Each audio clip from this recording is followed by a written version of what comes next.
Hey, what's going on guys, and Cardinal Crew. Today I'm going to be showing you a more in-depth video of how I build my decks. So, I play a lot of higher power decks, but this is one of my lower power decks, so I can use it to show you guys as an example. So I'm going to be going over the different types of sorceries and different types of board wipes, removal, card draw, and support I use. So first we have removal. We're going to be going over Coordinated Maneuver. It deals damage equal to the number of creatures I control to target creature or planeswalker, meaning that if I control more creatures, it's going to end up dealing more damage, or I can destroy an enchantment, which is good. Very good. Generous Gift destroys target permanent, so I can target anything on the board, and they create a 3/3 elephant. Now, other removal I would recommend for decks like this, or white in general, is Path to Exile. Path to Exile destroys or exiles target creature, and its controller may search their library for a basic land, put it on the battlefield tapped, then shuffle. Swords to Plowshares can also be good. Swords to Plowshares is exile target creature. Its controllers gain life equal to its power. Very good white removal. White's more of a pacifist. Speaking of which, we have stuff like pacifism. A lot of people don't play cards like this or realize that they exist, but it's essentially just creatures cannot attack or block that are enchanted by these things, which is essentially removal if you're trying to get rid of creatures that are just really big. On top of that, we have stuff like Hellish Jailer. That's spelled wrong.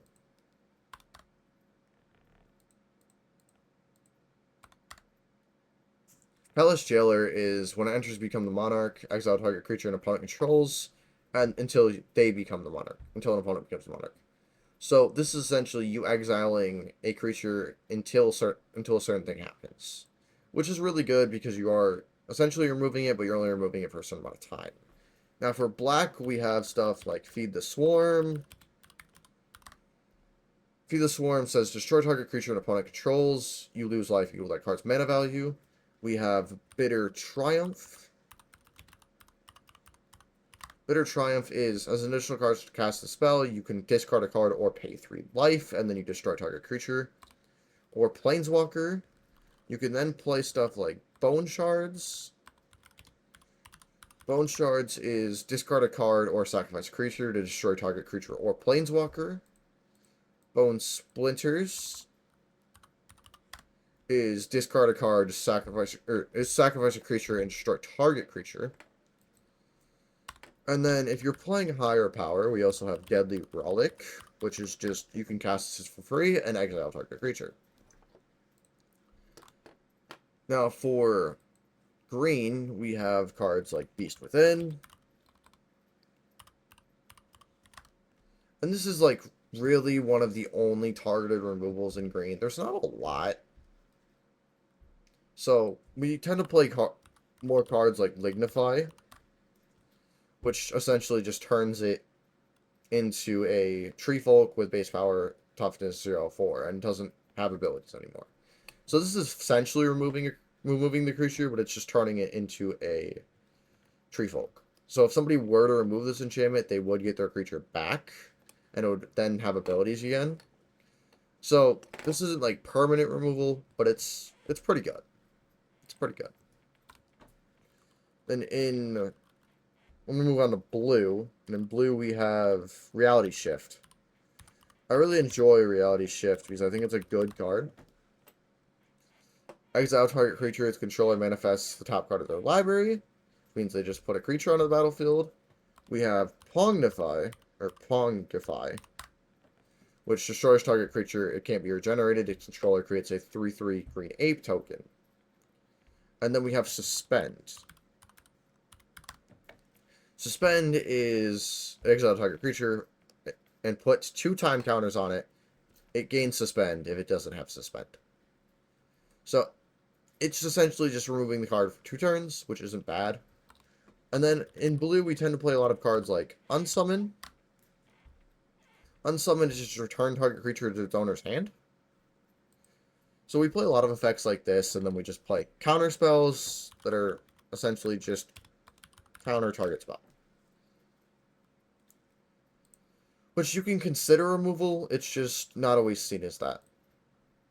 And then we move on to red, and in red we have Chaos Warp. Chaos Warp is the owner of target permanent shuffles it into their library and then reveals the top card of the library. If it's a permanent card, they put it onto the battlefield. This isn't always amazing because it can essentially put you in a worse situation than you're already in. So if you hit a creature with this, there is a chance that they'll get it back, or there is a chance that they'll get an even better card. But it's not very likely, and it's more likely that they just get Lance. Although it does feel like more of a gamble playing this card. Now, in red, we are more likely to play cards such as, like, Lightning Bolt. Like, because there's not a lot of murder spells in red, we just play damage. So if we're damaging something overall, it's just going to do around the same thing. Now, that is the way I recommend removal. Now, there is a thing about removal. Any card that can be run with support to your commander should be run if it fits a category. Like this coordinating maneuver here. This is ran because it satisfies something my commander does. It works with my deck. Because I'm able to deal damage equal to the number of creatures I control to target creature or planeswalker. So since this isn't an ability that usually happens very often, they made the card cheaper in mana cost, so it's only 2 mana, or I can destroy an enchantment. So that's also a good option here. Destroying enchantments always works, and it's always nice. So if you can find other things that support your commander, it's very good. Like if you're playing Bone Shards, it's good to play this in a deck where you're playing Sacrifice. Because then you're getting a Sacrifice trigger by playing this card. So it is a very good idea to play this card in a deck that's being reliant on sacrificing. So I hope that gives some good insight on that. Going further into the deck process, we're going to go now into the card draw. So when it comes to card draw, it really depends on what you're playing. I have way better card draw decks, so I'm going to go to one. But yeah, it really depends on the kind of deck you're playing. Like, if you have a commander that's just drawing you cards, you don't exactly have to run card draw. But it's still nice too, because you're not always going to have your commander out. So this deck here is basically all card draw. So I'm going to show you some of the best card draw that I enjoy playing. So, when it comes to blue, I think Brainstorm is really good. Brainstorm is a very common card that you'll see played. Just draw 3 cards and put 2 back in any order. So these 2 that you put back, you're going to draw eventually. But now you know what they are. And you can choose to have one sooner than later. Oh. On top of that, I play a lot of other card draw effects in this deck. Really just like the Finale of Revelation. I can draw X cards where X is 10 or more. I instead have no maximum hand size for the rest of the game. It's really good. Really, really good. Now, you don't have to run cards like this that are insane. We can run stuff like Impulse that looks the top 4, puts one of them in your hand, the rest in the bottom. Pretty good. Pretty good. I do really like cards that just look at the top of your library. It's very nice. Now, in red, we can run cards like Faithless Looting. Faithless Looting is a notorious 1-drop that draws you 2 cards and discards you 2 cards. And then it has flashbacks, so you can bring it back at any point you want to. In red, I like to play Thrill of Possibilities. Thrill of Possibility. Discard a card, draw 2. There are Unexpected Windfall. Unexpected Windfall is discard a card, create 2 treasure tokens, and draw 2 cards for 4 mana, which is pretty good because you can modify these treasure tokens into ways where you don't have to in ways where you would necessarily make the mana back that you're paying for this, which makes this really good. Now, in black, we have stuff like Village Rites. Village Rites is really good for sacrificial decks because then you have another sacrifice trigger and you're drawing 2 cards. And then we have really good card of Phyrexian Arena. So Phyrexian Arena allows you to draw an extra card at the beginning of your upkeep and you lose a life. It's pretty good. I really enjoy Dark Tutelage.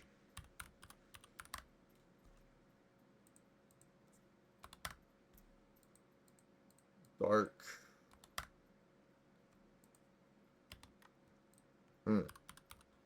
Dark Tutelage is...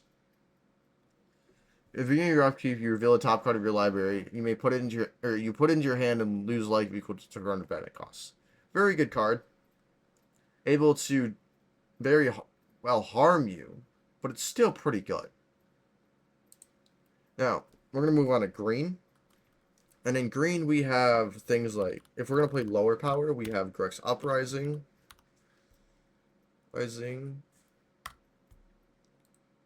Well, whenever the enchantment enters or a creature you control, the power 4 or greater, you draw a card. So, and then it gives all your creatures trample, which is really, really good. I like to play Colossal Majesty in green.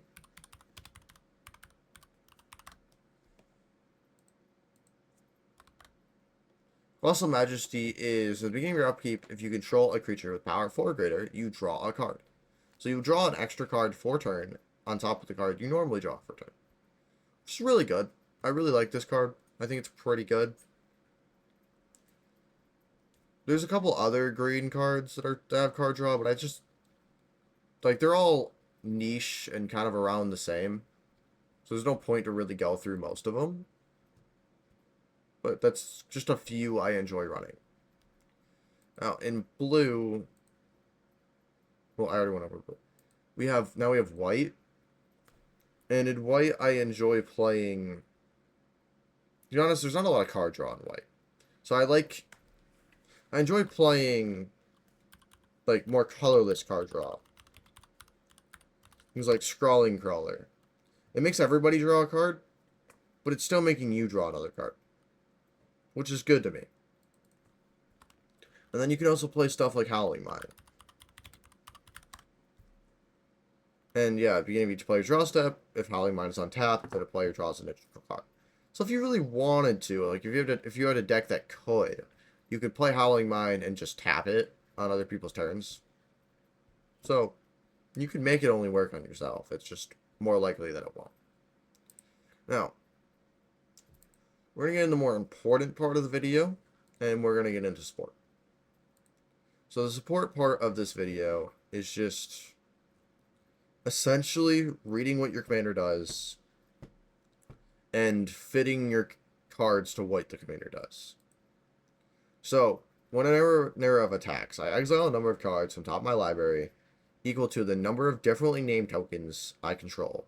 And then during my turn, if I attack with the commander, I may play those cards. Now, when he enters, I create 2 1/1 red goblins. That means that I probably will not have to create goblins. So I can just completely disregard goblins in this situation. I don't need goblin creation because I already have goblin creation.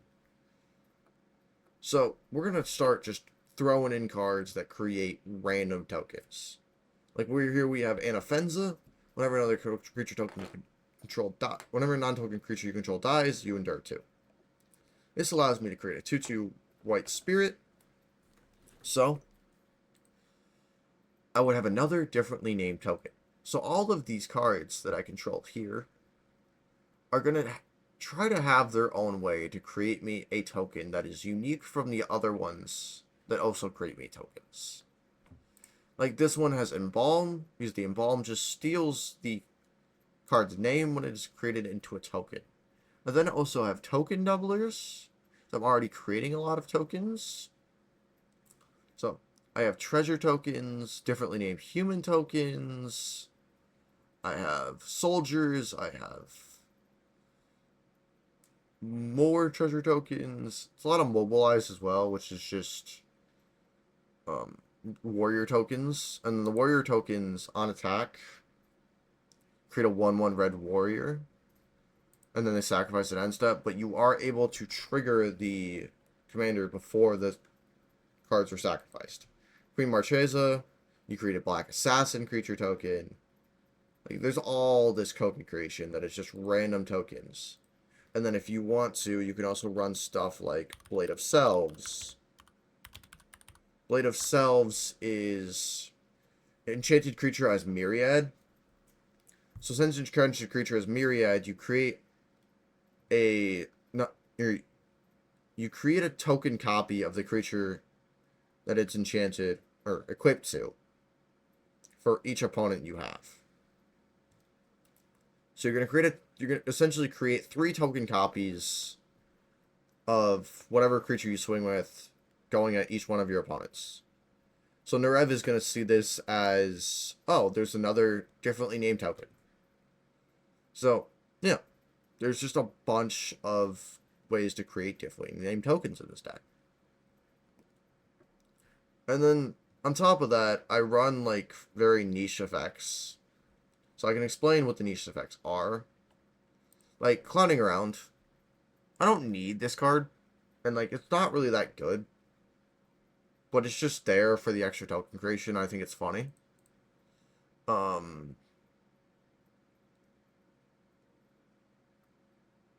Song of Totinas, it's just rats that can't block. Like, yeah, it's decent. It's not bad. Pretty good.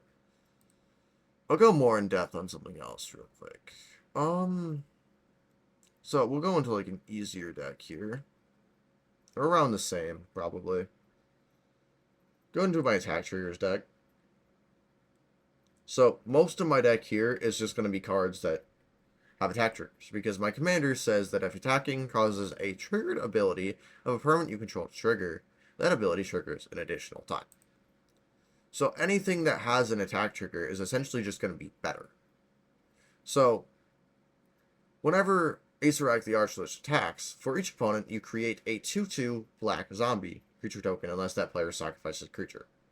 So if it attacks, you would then ask each opponent if they want to sacrifice a creature. If they say no, you create a 2/2 black zombie. So since I have Ishin, this would happen twice.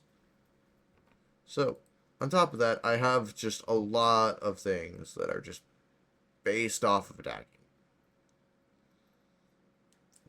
Every time I attack, I just have triggers upon triggers upon triggers upon triggers.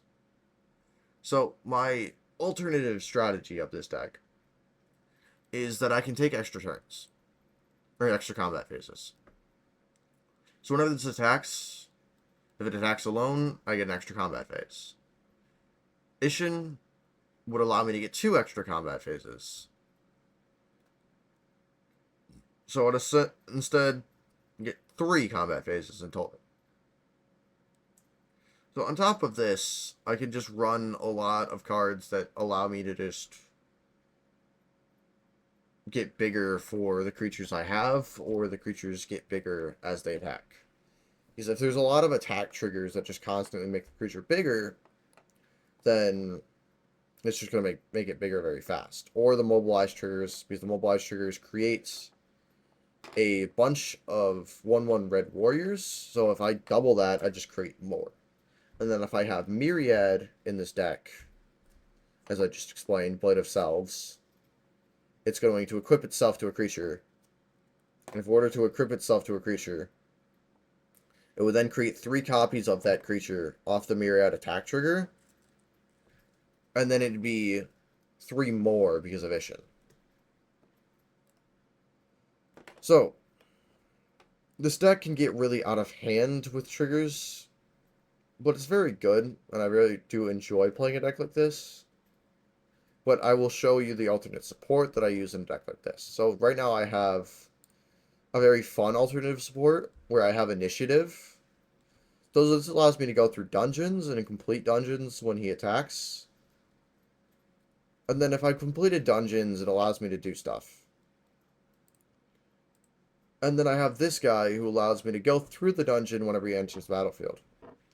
So something you can do with this is He says that whenever he enters, if you haven't completed Tomb of Annihilation, you have to venture into the dungeon.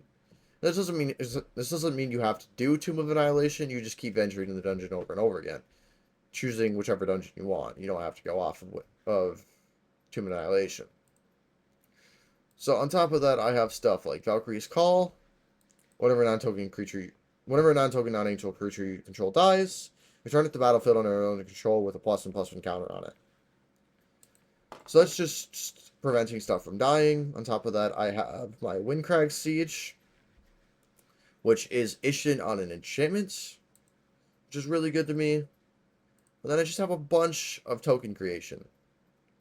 It's very good and very, very interesting. And then for the second alternative support, because you always gotta have more, I can play stuff like Angelic Exaltation, which whenever a creature you control attacks alone, it gets +X/+X, where X is the number of creatures you control. So I can run this as like a Voltron, and swing alone with my commander, and then say I controlled 14 creatures, my commander would get +28/+28. Now there's also the Sigil of Valor that does this. Sigil of Valor is essentially an equipment that does the same thing. Sigil of Valor is whenever a creature attacks alone, it gets +1/+1 for each creature you control. And then it's a 2-drop with equip 1.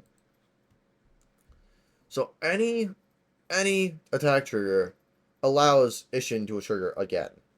And one of my favorite cards in this deck that triggers twice off of Ishin is Karazakar. Whenever you attack a player, tap target creature that player controls and goad it. Whenever an opponent attacks another one of your opponents, you and the attacking player each draw a card and lose a life. So if you play this card and attack somebody, you are going to goad 2 creatures, or tap and goad 2 creatures that player controls if you control Ishin. Then, when they go to swing with the goaded creature at one of your opponents, you will then draw 2 cards and lose 2 life, and the person swinging will draw 2 cards and lose 2 life. So you are forcing people to then draw cards and lose life and attack each other. So, very niche roles, but still very good to consider. So we're going to find cards that are going to be like very detrimental to the deck. Like this card's very good, and I wouldn't play this deck without it. It's a very good card. It just creates me number of tokens, like crazy amount of tokens. We have the where'd it go? Rabble Rousing. Like Rabble Rousing creates me a lot of tokens, and it has Hideaway 5. So when I have 10 or more creatures, I just get a free card. So yeah, whenever I attack with one or more creatures, create that many 1/1 green and white citizen tokens. So that's going to be doubled by my commander.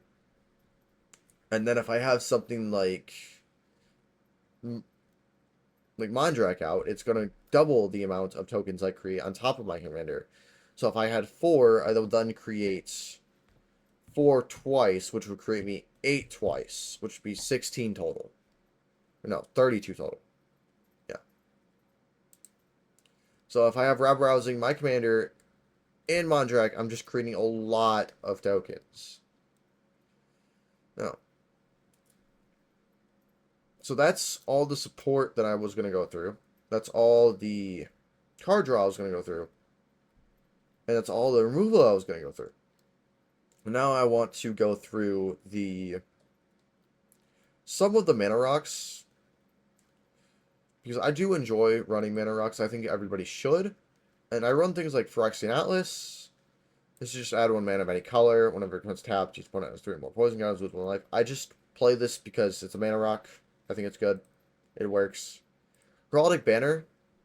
Heraldic Banner is creatures you control the chosen color get +1/+0, and then you can tap to add 1 mana of any color. It's really good. Really, really good. And then, obviously, I don't really have one in this deck, but I believe every deck should run a Soul Ring, which just add 2 mana. I believe every deck should run an Arcane Signet, which is just add 1 mana of any color. And then I believe every deck should probably run a Mind Stone, which is just add colorless. I really do enjoy running Thought Vessel, because then you don't have a maximum hand size. And then I can show off all the signets, because there are many, many signets in this game. There's one for each 2-color combination. So, if you're playing more than 2 colors, you can run a bunch of them. If you're playing 2 colors, you only run one. And then we have Talisman. Talisman. Talisman.